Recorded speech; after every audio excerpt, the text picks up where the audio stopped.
புனித மத்தேயு எழுதிய தூய நற்செய்தியிலிருந்து வாசகம். அதிகாரம் 10 இறைவார்த்தைகள் 34 தொடக்கம் அதிகாரம் 11 இறைவார்த்தை 1 வரை. அக்காலத்தில் இயேசு தம் சீடர்களை நோக்கி கூறியது: நான் உலகிற்கு அமைதி கொணர வந்தேன் என எண்ண வேண்டாம். அமைதியை அல்ல, வாளையை கொணர வந்தேன்.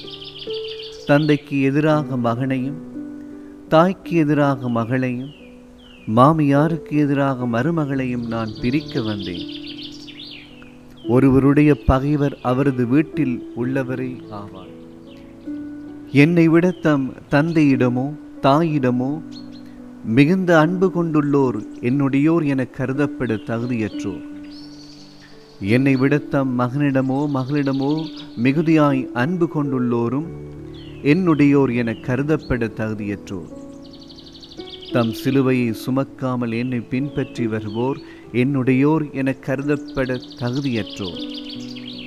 தம் உயிரை காக்க விரும்புவோர் அதை இழந்து விடுவர். என் பொருட்டு தம் உயிரை இழப்போரோ அதை காத்துக் கொள்வர். உங்களை ஏற்றுக்கொள்பவர் என்னை ஏற்றுக்கொள்கின்றார். என்னை ஏற்றுக்கொள்பவரோ என்னை அனுப்பியவரையே ஏற்றுக்கொள்கின்றார். இறைவாக்கினர் ஒருவரை அவர் இறைவாக்கினர் என்பதால் ஏற்றுக்கொள்பவர் இறைவாக்கினருக்குரிய கைமாறு பெறுவார்.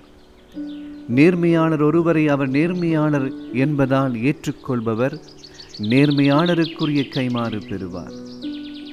இச்சிறியோருள் ஒருவருக்கு அவர் என் சீடர் என்பதால் ஒரு கிண்ணம் குளிர்ந்த நீராவது கொடுப்பவரும் தம் கைமாறு பெறாமல் போகார் என உறுதியாக உங்களுக்கு சொல்கின்றேன். இயேசு தம் 12 சீடருக்கும் அறிவுரை கொடுத்து முடித்ததும் பக்கத்து ஊர்களில் கற்பிக்கவும் நற்செய்தியை அறிவிக்கவும் அவ்விடம் விட்டு அகன்றார். இது ஆண்டவரின் அருள்வாக்கு. கிறிஸ்துவே உமக்கு புகழ்.